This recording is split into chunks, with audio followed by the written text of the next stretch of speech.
Hello and welcome to the Bundesliga Show, brought to you by Over the Bar, with your hosts, myself, Rory Petre, and Mark Broadhurst from Nuremberg, as always. We're back, it's match day 10, another very exciting match day week of Bundesliga action, lots and lots of draws, actually. We're very excited to be able to bring not only our usual show, but we've got a guest again. It's been a few weeks, but we've managed to grab a hold of a fantastic guest. So we'll be introducing him very shortly. Just before we do, of course, please do yourselves and us a favour by clicking the big old red button on YouTube if you're watching on there to subscribe so you don't miss out on anything, and click the bell icon so that you get notifications of all our videos that are coming out at the moment, as there's lots more to come from us from Over the Bar. And of course, if you're listening on an audio platform, please do click subscribe, leave a rating, and leave a review. So as per usual, we are going to do Mark's mystery anagram. So we'll go over to Mark for our mystery anagram, run through the results, and then we will get our guest straight in. So Mark, over to you for this week's anagram.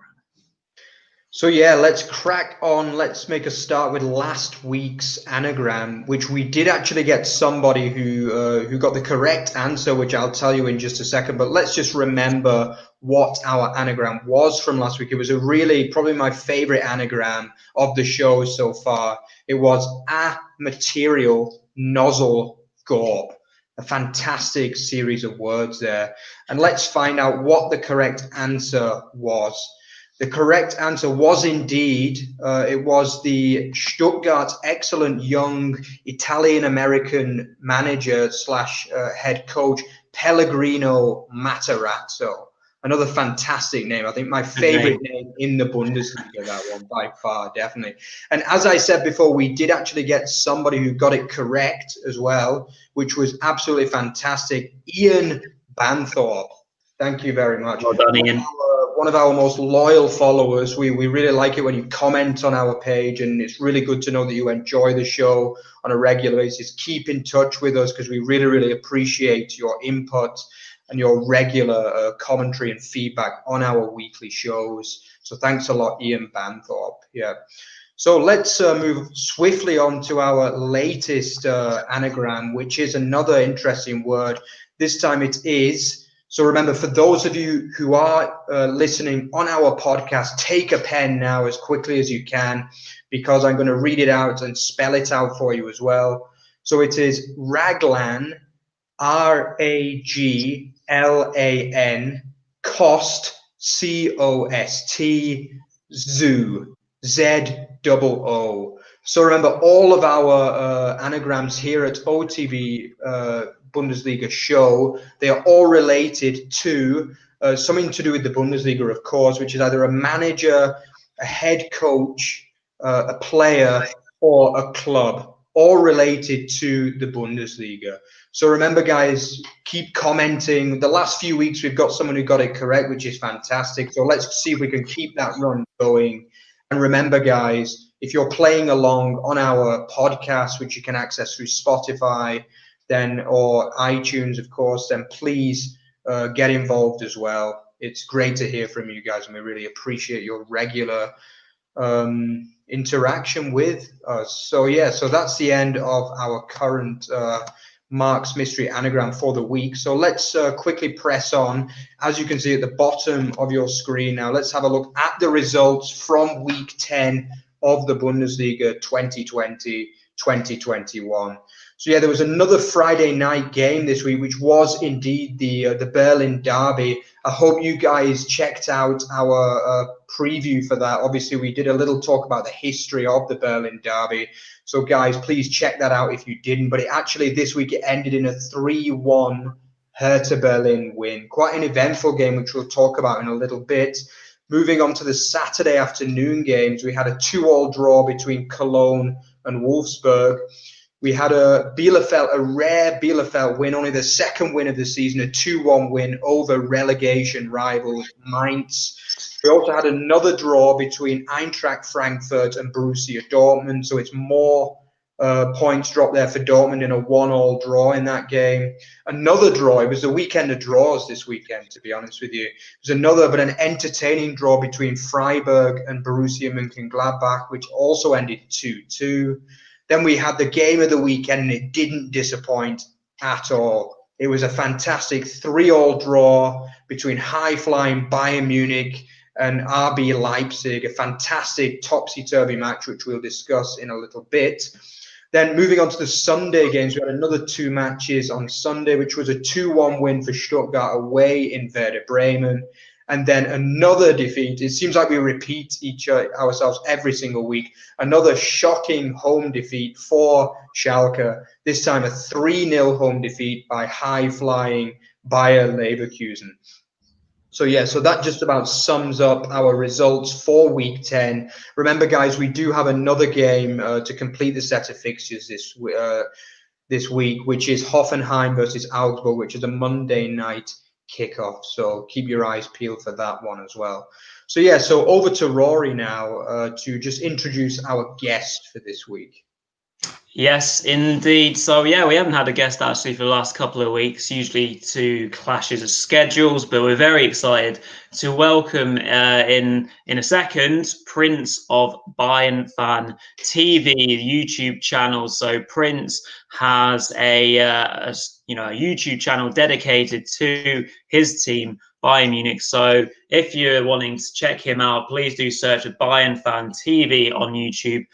Prince's videos obviously cover games, match reaction videos, and loads more. Obviously, if you want to drop him a follow on Twitter, please do. His tag is at the Bayern Fan TV. So without further ado, let's bring him in and let's crack on with our featured 4 chat. So let's get him in. Hello, Prince. Prince, how's it going? Hello there. Great, well? Fantastic. Yeah, good man. So yeah, like without further ado, let's press on to our Over the Bars featured 4 games. So yeah, the first game this week is a perfect one for our guest Prince, because I think there's no better place to start this weekend than the fantastic top of the table clash between Bayern Munich and RB Leipzig, which of course ended in a fantastic 3-3 draw between the 2 high flyers. So yeah, Prince, I presume you saw that game. What did you make of it this weekend? This game basically highlighted our season. Very good offensively, very poor defensively. That's probably the best way to sum it up. Yeah, absolutely. I mean, it was, some of the attacking play was fantastic, wasn't it? I mean, to be honest, I was particularly impressed with Leipzig. I actually think Leipzig probably shaded the game just about. I think, especially in the first half, they were the better side, really. Yeah. Prince, did any players kind of really stand out for you from the Leipzig side this weekend? From the Leipzig side, honestly, a little bit. It's difficult to say because I really like Nkunku. And I felt like we made it a bit easy for him, to be completely honest. I felt like that for most of Leipzig player, to be completely honest. That we just made it too easy for all of them, except defense, I guess. So I guess you could split their team half in half, and everyone from midfield forward, I'd give praise, and everyone from the defense back, I'd say they should do better.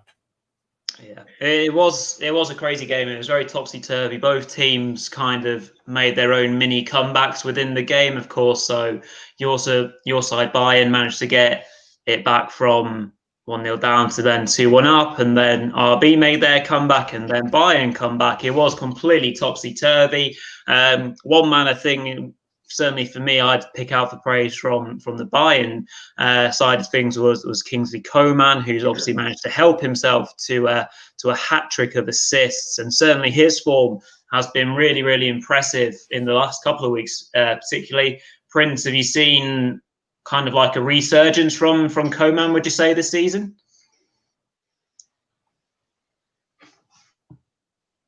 Oh, you still there, Prince? Champions League final, you can really tell that he's had a lot more confidence. He's played with a lot more freedom, and I feel like this season really is going to be his season.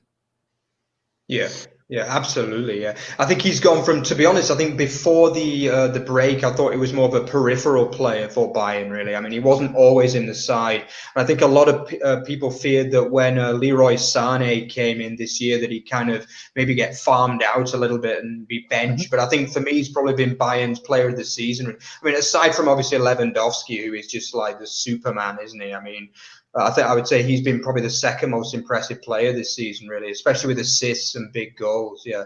I think obviously from an English perspective as well, look at Jamal Masiala. I mean, what a game he had. Only such a young teenager, you know, and to play so well in such a big game.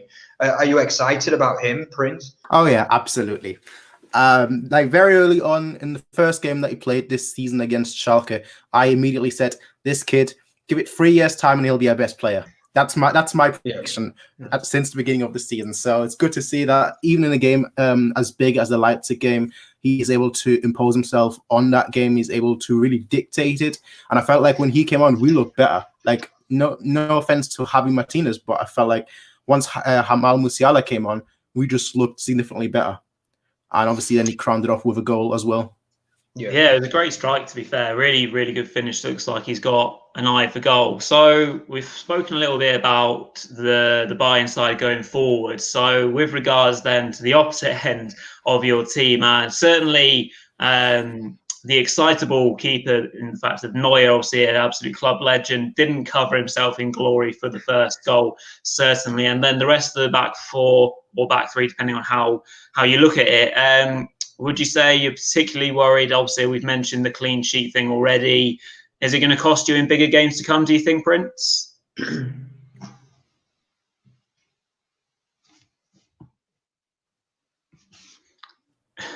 Bit of a delay again, it would seem. Yeah. I mean, our defense has been terrible this season, to be completely honest.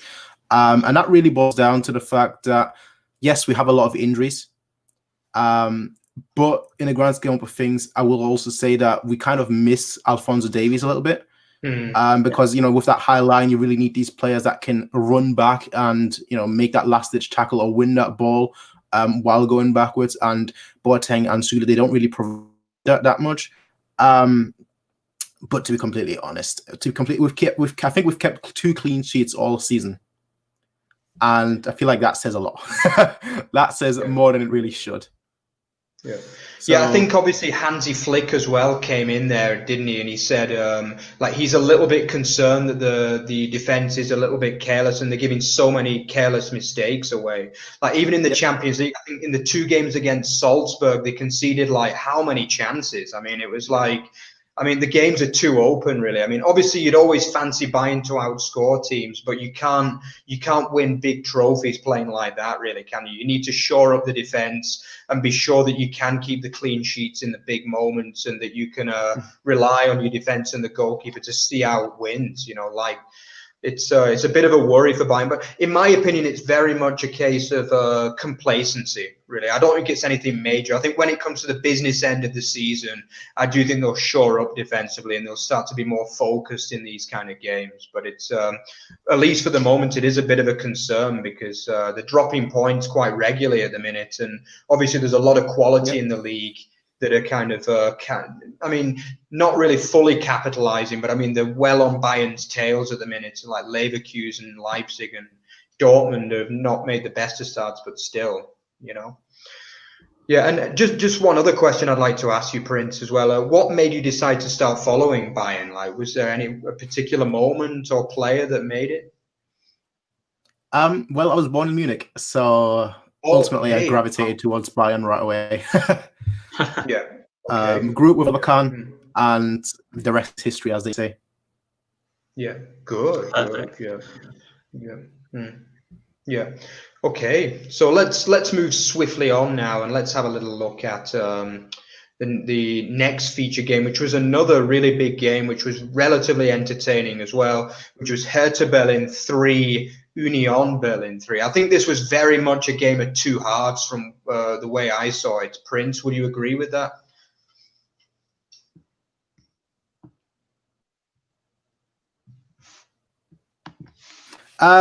Yeah, I'd go a little bit further and say it was really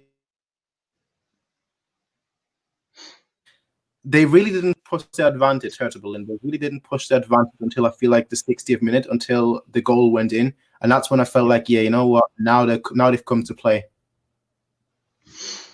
Yeah, agreed. I mean, it was a bit of an odd game because, as you mentioned, it did take Hertha quite a while to make the most of the man advantage. I don't think Union can really have any argument against the red card. It was, I mean, it was reckless, wasn't it? At putting it nicely, really, and actually, you know, he's cost his side ultimately, ANDREICH, but.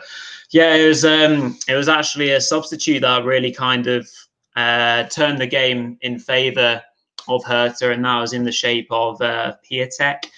He came on and helped himself to a brace. He's probably a striker that could really do some damage in this Hertha team, but I mean, we can't certainly, between myself and Mark, put our finger on Hertha's home form. Prince, have you seen anything why they can't seem to get themselves together at home? Not really. I feel like I almost want to say it's a little bit of like an attitude issue, but I mean, that's always easy to say when you're not really inside the dressing room. So from what I'm saying, that they're really I don't want to say a poor team, because they're not really a poor team, but they're just not that consistent. That's what it boils down to. And usually at home you're consistent, but this time, not really. Yeah.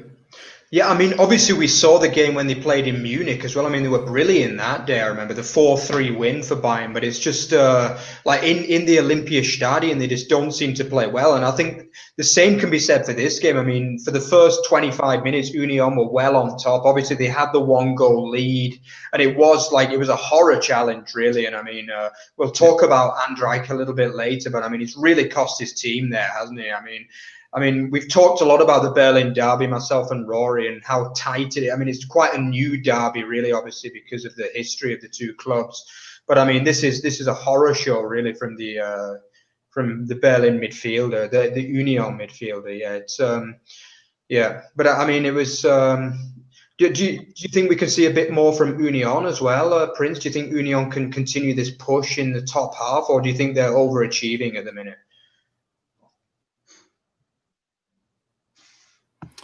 I mean, you look at the table and you really have to say, yeah, they're overachieving. But I feel like both teams, to be completely honest, I feel like both teams really should be in the middle of the table, and they're both kind of. I don't want to say they're flirting with relegation, but they both really are flirting with relegation. But I feel like they should be both competing for like 9th or 10th spot.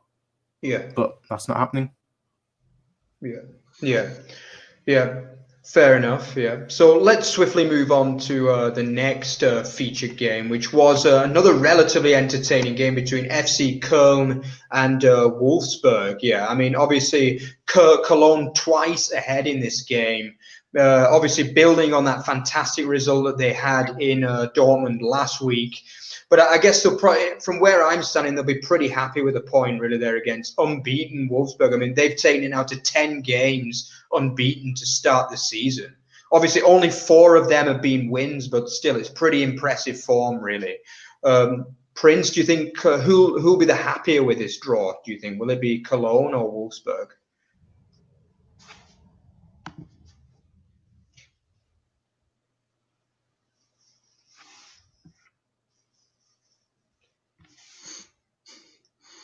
You seem to have cut off there for me at the end. Okay, sorry. Yeah. We were just saying, Prince, who do you think would have been the happier out of those two in terms of the points shared? Sorry, Obviously, I didn't get what you said there at the end. You seem to have cut off. Oh. Yeah. Bad connection, clearly. Yeah. Are you still there, Prince? Yes. Yeah, there we are. So we were just saying, Wolfsburg or Cologne, who's going to be happier with that point? Difficult to say. I mean, obviously, Wolfsburg is having, let's call it what it is, a terrible season so far. They went out of the Europa League right away, and I feel like right now they just kind of need to get the fans on the project. They need to get the fans on their side. So I feel like that point will be good for them, just to say, you know what, away from home we got a point, fair enough. At least we're trying after the disastrous start that we had. Yeah. Yeah, I mean, obviously they were drawing so many games at first, weren't they? It was like every week it was 0-0 or 1-1. But I think Wout Weghorst, obviously the main striker, he has started scoring. I think this is 4th game in a row that he's found the back of the net now. Do you think he's a key man for them, Prince? Yeah, because obviously they had very big goal-scoring issues at the beginning of the season. So it's good to see that now those issues slowly dissipated, and now they're slowly, winning or drawing games. So they seem to be on a good way forward.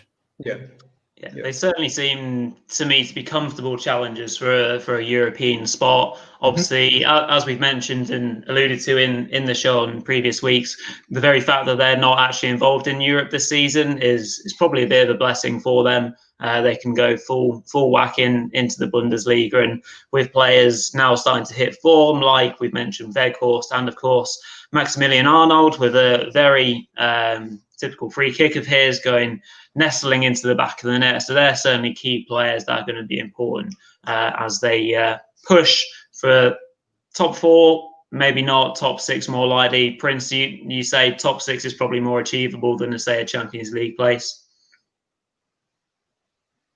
Yeah, most certainly. You really have to look at Wolfsburg, their ambition. Just kind of see, a few years ago they were competing for the Champions League places, but I feel like nowadays they'd really be happy with that just the Europa League place. Not to say like they've dropped off massively, but with obviously the car scandals and so to compete for those those prestigious places anymore. I mean, European places are still great in the grand scheme of things for them. Yeah, I know what you mean. I think obviously around the kind of 2010 time, I mean, obviously they were the champions, and I think it was 2009, which was huge for them. And I mean, I think they qualified for the Champions League for like 2 or 3 seasons in a row at that time, didn't they? But yeah, I know what you mean. Some people would say they kind of dropped their ambition a bit, but at the same time, some other clubs have overtaken them. I mean, obviously RB Leipzig have come up there. I mean, obviously Leverkusen are back to where they were, like maybe in the early 2000s, as like a kind of top club in Germany. So I think, I mean, it could just be a case of some teams have overtaken them really in terms of prowess rather than. But I mean, you've got a question: should they be aiming for the top 4, or should they be realistically top 7? It's a good point really about the ambition, I guess. And what about Cologne, Prince? Do you think they can stay up? Yeah, I mean, personally, I feel like they made a very ambitious move when they kept Kevin De Bruyne, and when they got Kevin De Bruyne, should I say, and they had a very good squad there with Kevin De Bruyne, Schürrle. The team was very solid for like a good solid 3-4 years, but since then it seemed like that was years ago. They haven't seemed like that type of team anymore. So I think them competing for the Champions League isn't really feasible. For the Champions League places, I should say, isn't really feasible. So European places, they'll try and get back into it, and hopefully this time they won't get knocked out. Yeah, good point. Yeah. Okay, so let's swiftly move on to our final featured game as well for the week, which was Freiburg versus Borussia Mönchengladbach. I mean, obviously this was a bit of a topsy-turvy match with Gladbach taking the lead quite early on. And then obviously Freiburg hitting back with a double either side of half-time. But I think the lead only lasted like 2 minutes or something before Gladbach were level again. I mean, obviously Gladbach are another club. I mean, obviously they had the unlucky defeat against Inter Milan in midweek in the Champions League, which obviously is taking a lot of their energy at the moment. But I mean, Gladbach's season in the league is becoming a bit of an anticlimax at the minute, isn't it? I mean, they're falling quite a way short of the top 4 or 5, which is where they would have been hoping to come. Prince, do you think after the Champions League, do you think they can start to push up towards that top 4 again? Well, yes and no. My issue is like with most of these that are in Europe and most of the teams that went far in Europe last season is that the fatigue is starting to set in. And the thing with Gladbach is that they didn't lose any key players this season. They were the only, big 4 or 5 team in the Bundesliga that didn't lose a key player this season. And you're looking at that and you're like, they really should be competing for those top 4 places, top 3. Personally, I think they should be 3rd place. That's where they should have ended up, or that's where they should end up by the end of the season. That was my prediction originally. And then you see how well they do in Europe, but how relatively to their potential, how poor they do in the Bundesliga, and you really have to question whether it's fatigue to get far there, and less so on the Bundesliga and trying to conserve some energy in the Bundesliga. Yeah. But do I think they can get back up there in the table once they're out of Europe? I'm not quite sure, to be completely honest. I feel like they're gonna make it into a European place. Like they're either gonna continue the Champions League campaign, or they're gonna go into the Europa League, and both of them are gonna require a lot of energy. So I don't really see them necessarily keep up a form or make any sort of real challenge in the Bundesliga, to be completely honest. Yeah, it seems like their season right now is coming up to a bit of a biting point, so to speak, where their involvement in the Champions League next, obviously, which will come to a close in terms of the group stages next week. So their fate will be sealed either way around. If they go through, then naturally their concentration remains on that. And then it probably means that the Bundesliga is going to be maybe a second thought, and these draws are going to keep on happening. But then if they get into the round of 16, say, and they're 10th in the Bundesliga and get knocked out, like it's an interesting kind of balance, and especially in terms of how they rotate, how they manage their squad. So yeah, I completely agree with you there, Prince. I think it's going to be very difficult for them to manage either way around. It obviously from their point of view, in terms of the size of their club, if you put yourselves in the shoes of Gladbach fans, Prince, which one would you rather? Say they go all guns blazing in one of them and then sacrifice another, or try and balance the two? I mean, I'd always try and balance the two. You want to go as far as possible in the European competition because, first of all, that brings you more money, which means that you can get more players in the following year. But I feel like you also need to have those European places for the following year to really get those high-profile players. So you kind of have to find a perfect balance between making it far in the European competition and getting to the European competition. So I try and balance it as much as possible. But also it depends who they draw. If they make it through this round in the Champions League, who they draw in the next round. Yeah. I mean, it's never going to be easy, is it, in the last 16 of the Champions League? But I mean, this is like a famous night for Gladbach. I mean, going to Real Madrid, they need a point to qualify. I mean, I personally am going to be rooting for them to do it. I really, really hope they can get that point and send Real Madrid packing in the group stage. That would be fantastic. Yeah. I think a lot of people will be really happy if they can do it. But I mean, obviously, it's a massive ask now, isn't it? I mean, Real Madrid are not the kind of side you want to be playing when you've got to get a point, Mm-hmm.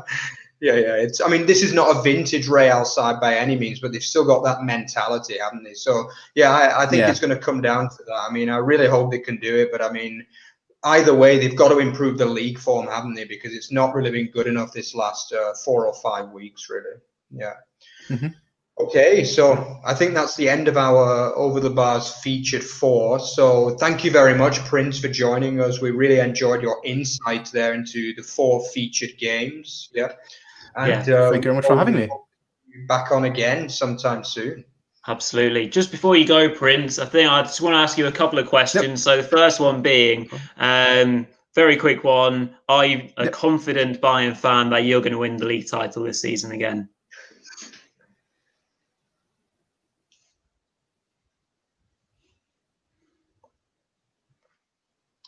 The suspense is killing us. Yeah. Absolutely, 100%.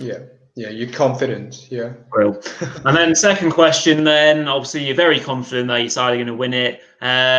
Who's going to be your main challenger then in terms of the title race? Obviously, we've seen Leverkusen get a lot closer with their win this weekend. The way the results have kind of gone, Do you expect them maybe to be a strong challenger instead of maybe a Dortmund or RB?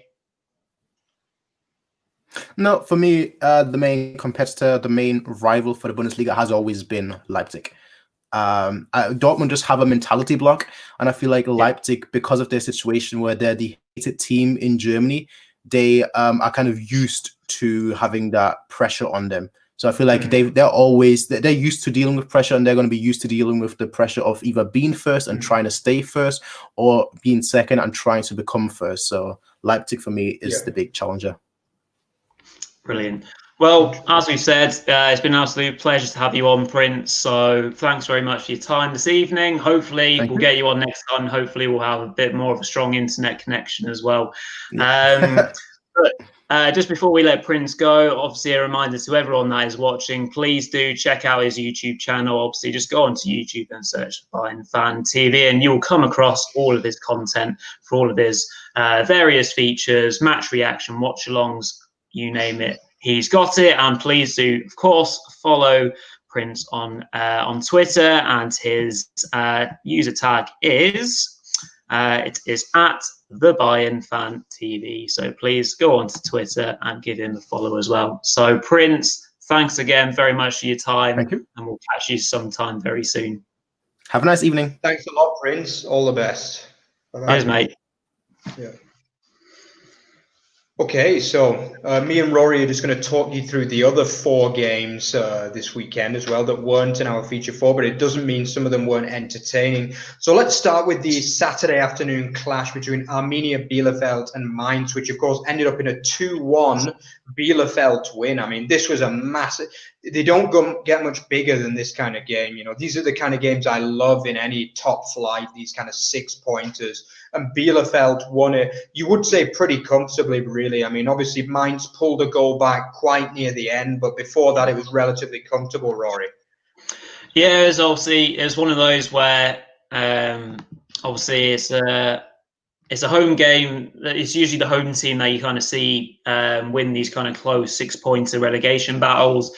That's probably usually because of having the crowd behind you, which, of course, teams don't have at the moment. So, yeah, it was a huge win for Arminia to get themselves back up and kind of back into the fight again. Two very important goals, of course. Ritsu Doan, very important catalyst in the game, obviously setting up the first goal and scoring the second, which inevitably, well, in the end was the winner. Mainz were, however, a danger. Mateta did have 2 early chances before it went to 1-0, which the keeper Ortega did really well with. So the form that Mateta's been in, I'm quite surprised he didn't finish at least one of those.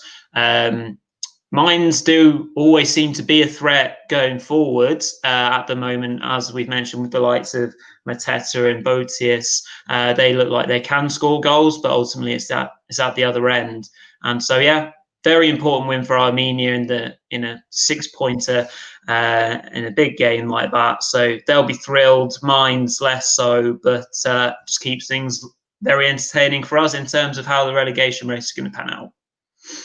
Yeah, absolutely. I mean, I would still say if I had to pick one of these 2 teams that I think has the more chance of staying up, I'd still go for Mainz, to be honest with you. Because as you said, I think they don't really have any problems creating chances, and even scoring goals is like relatively easy for them. But I mean, the defense is just an absolute car crash, isn't it? I mean, it's just, I mean, when they're going to sort that out, I mean, whether they can get someone in January, maybe like a half decent loan signing from one of the big clubs or something, I don't know. But I mean, I think part of it also is the style of play. I mean, they're a very open side, aren't they? I mean, it's not a lot of the goals, they're not really individual errors. It's just they get cut open far too easily, don't they? And it's just, yeah, but I mean, massive win for Bielefeld. Their first win since the second day of the season against Cologne.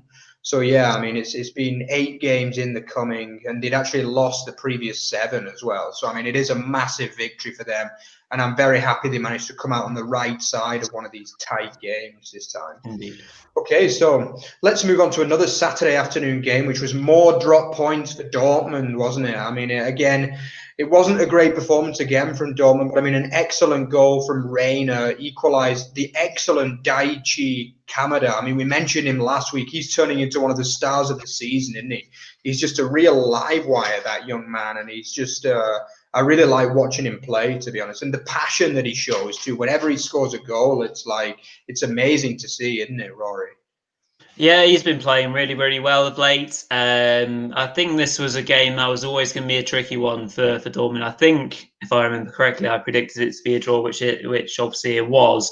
The problem with Dortmund was the old kind of weakness in their side came about to the fore again, which was that classic ball in behind, which ultimately led to Kamada's goal. It was just a simple clip behind, wasn't really that hard to do. Kamada brings it under really well and then manages to put it under Berkey's legs as he's coming out. So it's very much route one. It's very easy for that sort of thing to happen. And then ultimately Dortmund need to start the game again. And then they can't always keep on doing this sort of thing. So, I mean, they get a point thanks to the brilliance of Reina. I mean, that's a fantastic hit, to be fair to him. Kind of shimmies inside and then smashes it into the top left. Absolutely clean strike, as you'll see all weekend. They couldn't, obviously, Dortmund then couldn't quite win it. I mean, they've probably be thanking their lucky stars that RB, Bayern and Gladbach all did also draw, so it's not a huge disaster as it probably could have been. So they're certainly well within a shot still, but yeah, they're not really clicking at the moment. Something needs to something needs to start going again at that club, I think. Yeah, without doubt. I mean, it's getting to the point now, Rory, where you've got to say, like, it's not good enough, really, is it? I mean, this is like a really, really good Dortmund side. I mean, this is like, I mean, obviously Haaland was missing for this game, but there's so much quality in that side, isn't there? I mean, you've got so many good young players. And I mean, I think another point that I'd like to make is what's happened to Jadon Sancho. He's just not really been doing it this season, has he? I mean, I think our guest Josh said it a few weeks ago, and it's not got better for him, has it, this last 3 or 4 games? I mean, he had a couple of decent shots in this game, but you want a bit more from a man that's valued at 80 million euros. You know, it's just...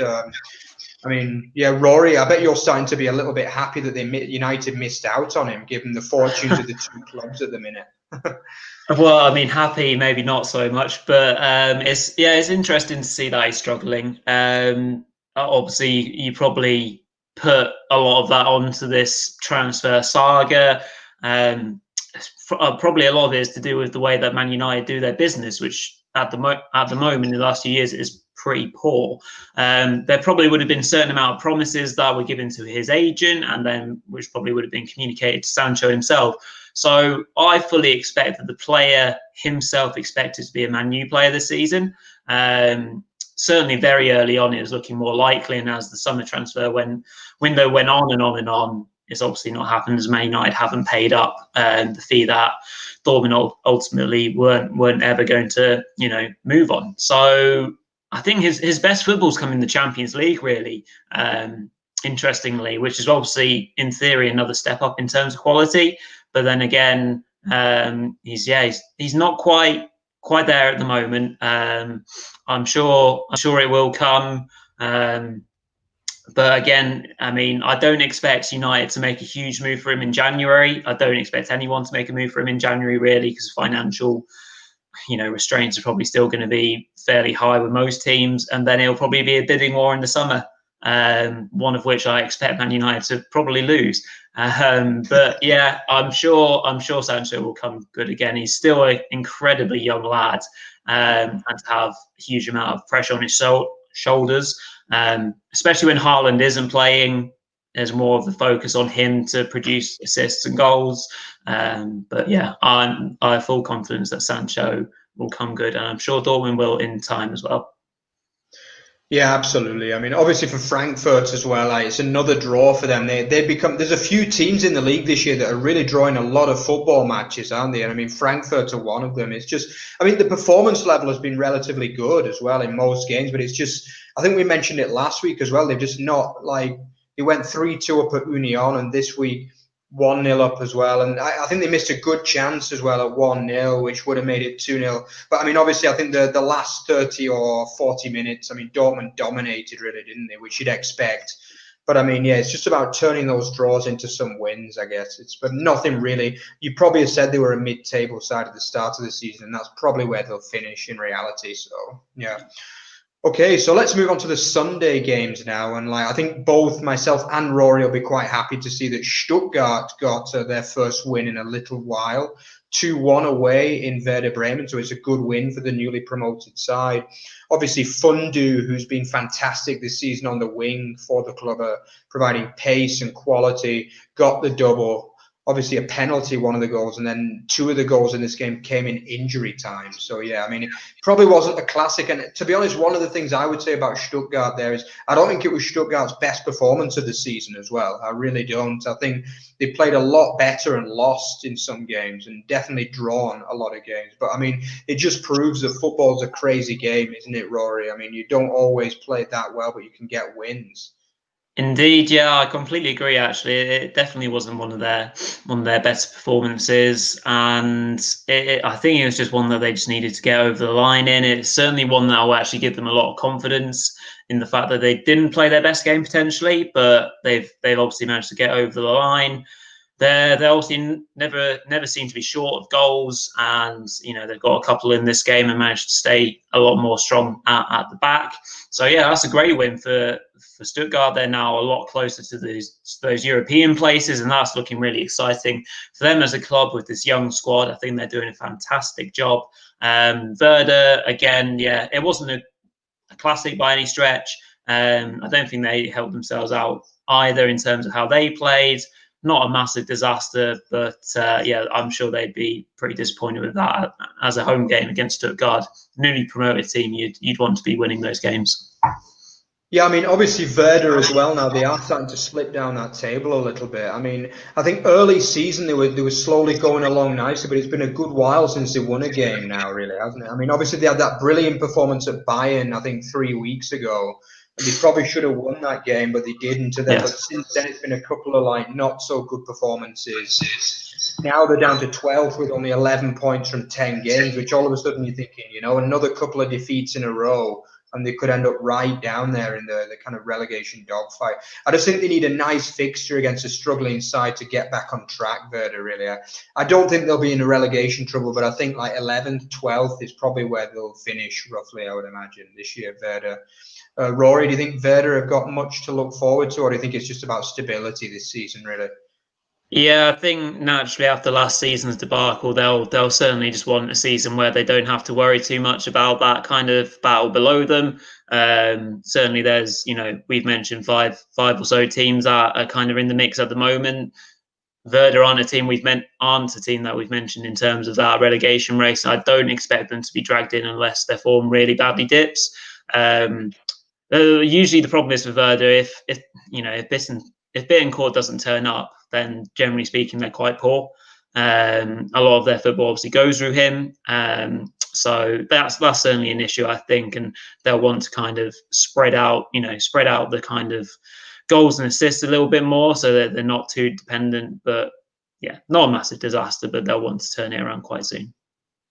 Absolutely, yeah. And then obviously the late kickoff on Sunday as well. I mean, it was just, I really want to bring you some good news, Schalke fans. I really do, but I mean, it just keeps getting worse and worse. I mean, obviously playing a very, very good Leverkusen side who are balancing Europe and the league very, very well, probably better than anyone, I would say, at the minute.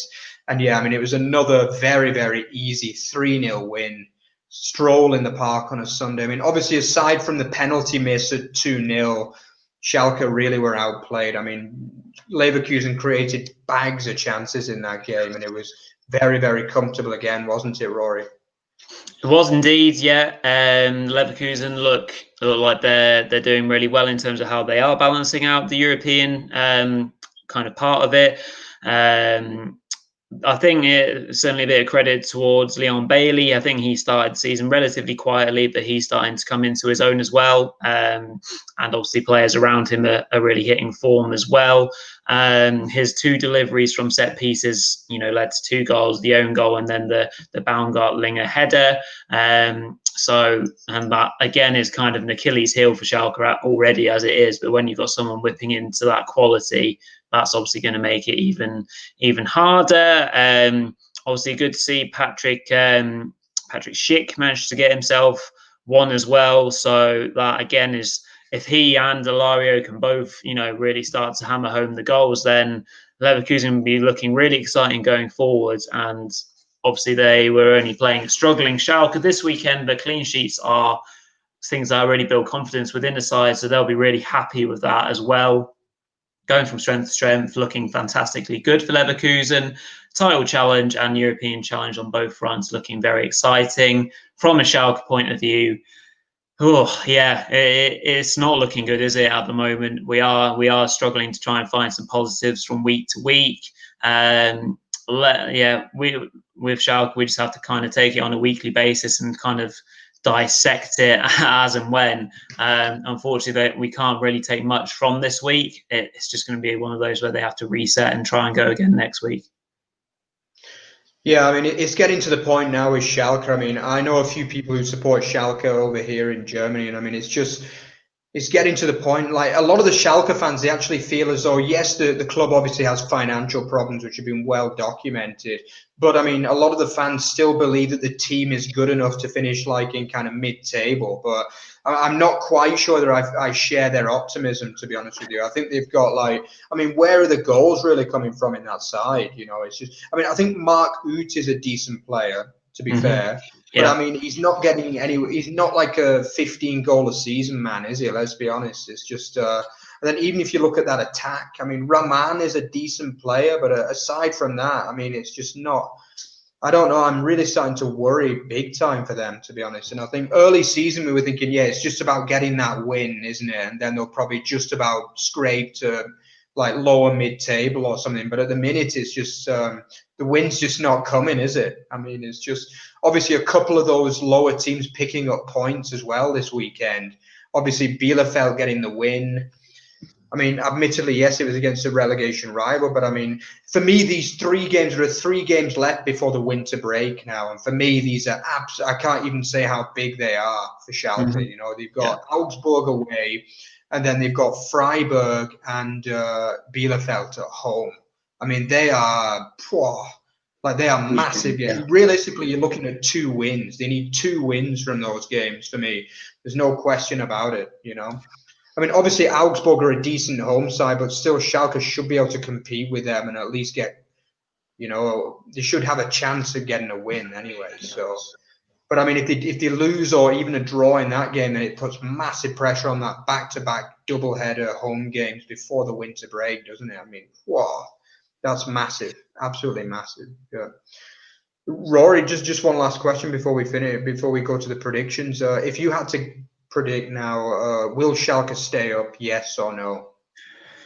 Christ, put me on the spot here. I can't at this particular stage. No, I can't see them staying up. Of course, they're a really big club associated with the Bundesliga, but when you just look at it from a neutral point of view in terms of quality in each team, they just don't seem to have enough.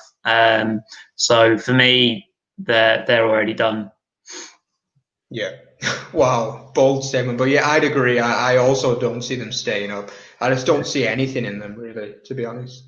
Okay, so that ends our roundup for this week. So let's move on to Petre and Pundits Predict, where we will go through next week's predictions and what we think the scores are going to be. So, Rory.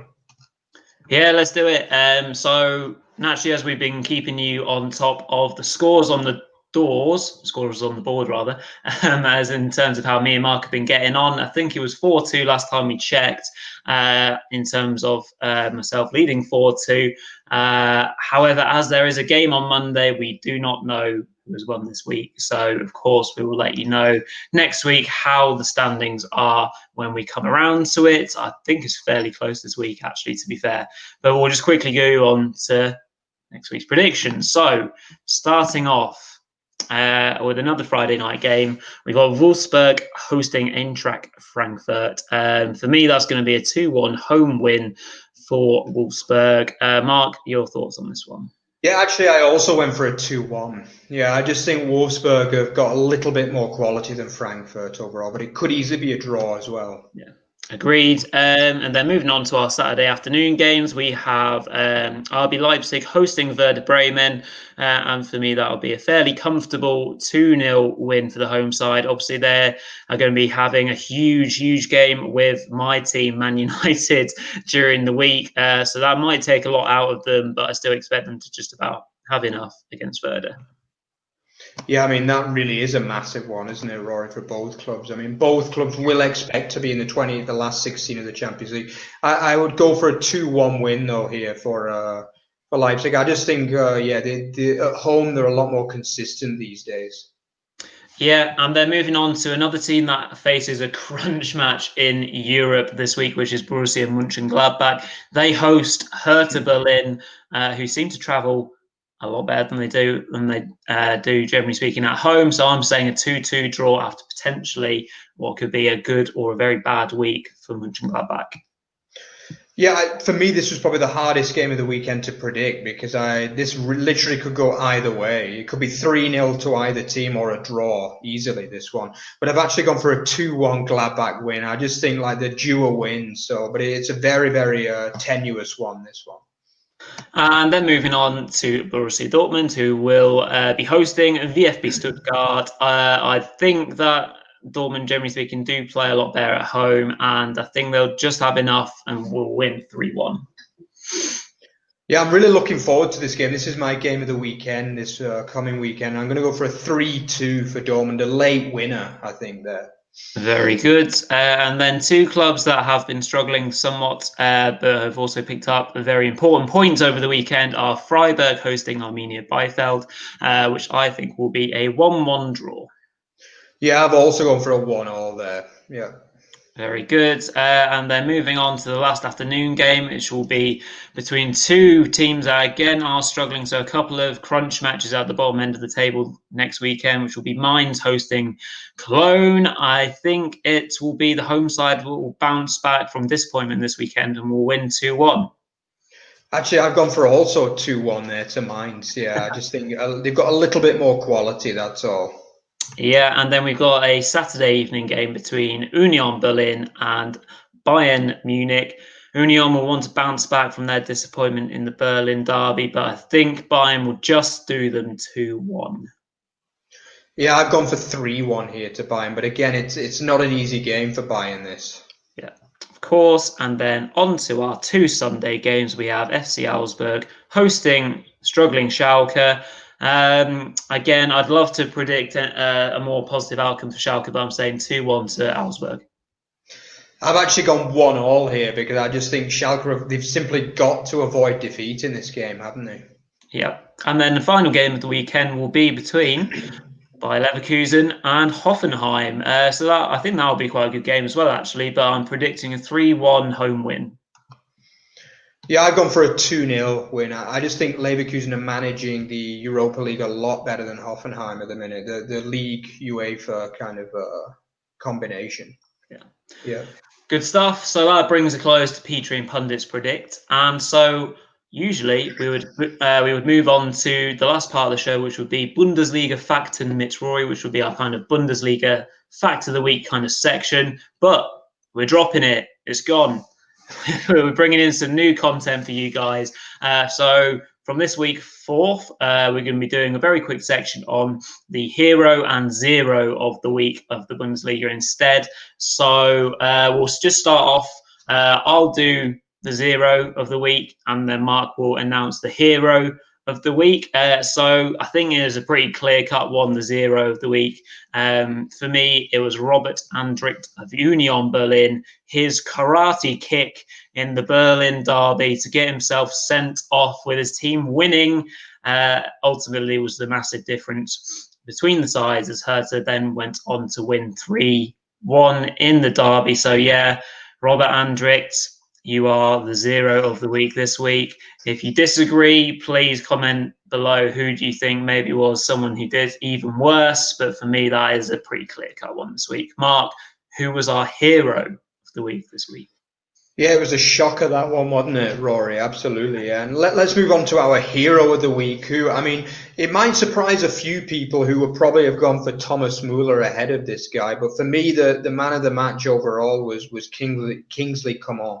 I mean, he was just amazing in this game, wasn't he? I mean, 3 brilliant assists. He's just amazing with those crosses across the box, isn't he? It's just amazing. Like, for me, he's been one of the players of the season this year, and I think this was one of his best weeks in the big game of the weekend. 3 assists, Kingsley Coman. But I would like to give an honourable mention to Bielefeld's Doan as well, because obviously, I mean, we have mentioned before they don't create a lot of chances, but Doan got a goal and an assist within the space of 10 minutes in this game. So bravo to you, young man. Yeah, well done. So yeah, maybe next week you'll beat Kingsley Coman to our hero. But yeah, again, if you agree or disagree, comment in the comment section, and we look forward to hearing from your interaction. So good stuff. Yeah.